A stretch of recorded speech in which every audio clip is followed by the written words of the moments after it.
Assalamualaikum warahmatullahi wabarakatuh. Ketemu lagi dengan kami di channel Muslim Cerdas. Para sahabat sekalian, tradisi bermaaf-maafan di Hari Raya Idul Fitri yang lebih populer dengan istilah halal bihalal adalah salah satu tradisi khas umat muslim di negeri ini yang terus-menerus dibid'ah-bid'ahkan oleh para pengklaim kafling surga, kaum Salafi Wahabi, dengan alasan tidak pernah dicontohkan oleh Nabi Shallallahu Alaihi Wasallam dan tidak diamalkan di Arab Saudi. Bagaimana menyikapi tudingan bid'ah kaum Salafi Wahabi ini? Jawabannya, tidak perlu dipedulikan tudingan mereka yang kadang dengan caci maki dan neraka yang mereka ancamkan, karena kita yakin bukan mereka penentu surga atau neraka.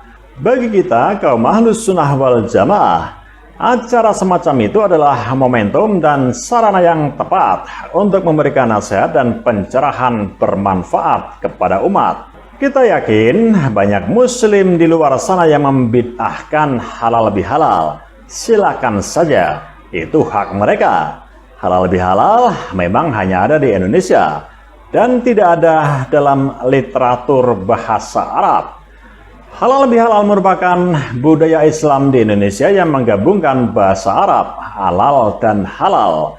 Simpelnya halal dan halal, ridho dan ridho, boleh dan boleh, maaf dan memaafkan. Itu hakikatnya. Sedikit mengulas sejarah, ide halal bihalal pertama kali muncul dari Kiai Haji Wahab Hasbullah atau Mbah Wahab. Setelah Indonesia merdeka pada tahun 1945, pada tahun 1948, Indonesia dilanda gejala disintegrasi bangsa. Para elit politik saling bertengkar, tidak mau duduk dalam satu forum, sementara pemberontakan terjadi di mana-mana, di antaranya DITI PKI Madiun. Pada tahun 1948, yaitu di pertengahan bulan Ramadan, Presiden Republik Indonesia yang pertama, Bung Karno, memanggil Kiai Haji Wahab Hasbullah ke Istana Negara untuk dimintai pendapat dan sarannya mengenai situasi politik Indonesia yang tidak sehat. Kemudian Mbah Wahab memberi saran kepada Bung Karno untuk menyelenggarakan acara silaturahim. Sebab sebentar lagi waktu itu hampir memasuki Hari Raya Idul Fitri, di mana seluruh umat Islam disunahkan untuk bersilaturahim. Lalu Bung Karno menjawab, silaturahim kan biasa, saya ingin istilah yang lain. Itu gampang, jelas Mbah Wahab. Begini, para elit politik tidak mau bersatu. Itu karena mereka saling menyalahkan. Saling menyalahkan itu perbuatan dosa. Dosa itu haram. Supaya mereka tidak punya dosa atau haram, maka harus dihalalkan. Mereka harus duduk dalam satu meja untuk saling memaafkan, saling menghalalkan. Sehingga silaturahim nanti kita pakai istilah halal bihalal. Jelas Mbah Wahab. Dari saran itulah kemudian Bung Karno pada Hari Raya Idul Fitri mengundang semua tokoh politik untuk datang ke Istana Negara untuk menghadiri silaturahim yang diberi judul halal bihalal, dan akhirnya mereka bisa duduk dalam satu meja sebagai babak baru untuk menyusun kekuatan dan persatuan bangsa. Sejak itulah instansi-instansi pemerintah yang merupakan orang-orang Bung Karno menyelenggarakan halal bihalal yang kemudian diikuti juga oleh warga masyarakat secara luas, terutama masyarakat muslim di Jawa sebagai pengikut para ulama. Jadi Bung Karno bergerak lewat instansi pemerintah, sementara Mbah Wahab menggerakkan warga dari bawah. Jadilah halal bihalal sebagai kegiatan rutin dan budaya Indonesia saat Hari Raya Idul Fitri hingga sekarang ini. Istilah halal bihalal yang secara nyata dicetuskan oleh Mbah Wahab ini dengan analisa pertama, tolabu halal bitorikin halal, adalah mencari penyelesaian masalah atau mencari keharmonisan hubungan dengan cara mengampuni kesalahan. Atau dengan analisis kedua, halal yujza'u bil halal, adalah pembebasan kesalahan dibalas pula dengan pembebasan kesalahan dengan cara saling memaafkan. Nah, asal-usul ini terus digali oleh para sejarawan. Dan dari semua sejarawan yang ada, hanya Umar Khayyam yang memberikan komentar pendek penuh makna. Tradisi halal bihalal adalah terobosan akulturasi budaya Jawa dan Islam. Demikian kata Umar Khayyam. Ironisnya, belakangan ada yang sibuk menghukumi bid'ah yang haram. Menurut mereka, kaum Salafi Wahabi, bid'ahnya terletak pada prosesi maaf-maafan.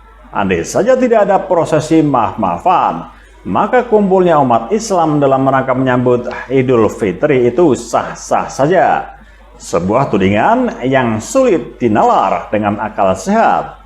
Adakah hujah yang bisa dipakai untuk mengharamkan orang bermaaf-maafan? Sahabat muslim cerdas, mengenai polemik halal bihalal yang dibid'ah-bid'ahkan oleh kaum Salafi Wahabi ini, Ustadz Das'at Latif mengajak untuk mengingat kembali keistimewaan puasa sebelum menyempurnakan ibadah di hari suci. Man shoma Ramadana qiyaman wahtisaban ghufira lahu ma taqaddama min dzambi. Barang siapa yang berpuasa di bulan Ramadan dengan penuh keimanan dan mengharapkan ampunan Allah, maka Allah akan mengampuni dosa-dosanya di masa lalu. Hadis riwayat Bukhari. Baru puasa saja Nabi telah memberikan jaminan diampuni dosanya yang telah lalu dan yang akan datang. Keadaan suci. Tutur Ustadz Das'at Latif dalam sebuah ceramahnya. Itu sebabnya akhir Ramadan masuk bulan Syawal, kita peringati dengan istilah Idul Fitri atau hari yang suci, kembali suci. Tambah Ustadz Das'at Latif, dosa telah diampuni oleh Allah Subhanahu wa Ta'ala. Namun perlu dicatat bahwa dosa yang diampuni di bulan Ramadan adalah dosa yang berhubungan dengan Allah Subhanahu wa Ta'ala.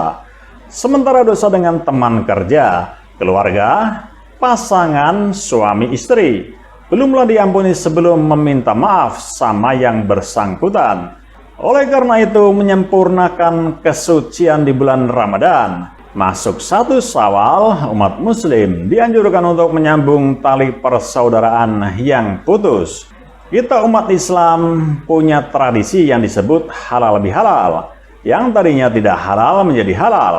Sebelum masuk 1 Syawal, umat muslim menyempurnakan kemuliaan dengan membayar zakat fitrah. Ajak Ustadz Das'at Latif. Zakat fitrah ini sangat menentukan karena orang yang sempurna Ramadannya, tarawih, tadarus, puasa, iktikaf, tapi dia lalaikan zakat fitrah, maka amal-amalnya tuntas. Tidak ada gunanya di hadapan Allah Subhanahu wa Ta'ala. Adapun 3 perintah serangkai yang tidak bisa dipisah, yang pelaksanaannya harus bersamaan. Satu di antara itu adalah dirikan sholat, tunaikan zakat. Artinya orang yang sholat tarawih, sunnah, tahajud, tapi tidak menyempurnakan ibadah Ramadan dengan zakat fitrah, maka ibadahnya tertolak. Menurut Ustadz Das'at Latif, menjadi manfaat tidak harus secara materi saja, tetapi juga bisa dengan tutur kata yang baik, akhlak yang baik, tidak mengganggu tetangga. Itu bagian dari kesempurnaan akhlak. Mari sambut 1 Syawal dengan menyempurnakan hubungan kita dengan tetangga dan lingkungan sekitar. Kita ingat-ingat ada orang yang pernah kita sakiti, kita datangi dan halal bihalal.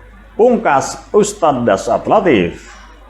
Sahabat muslim cerdas, untuk lebih jelasnya, mari kita simak ceramah selengkapnya dari Ustadz Das'at Latif berikut ini. Wabillahi taufiq wal hidayah. Wassalamualaikum warahmatullahi wabarakatuh.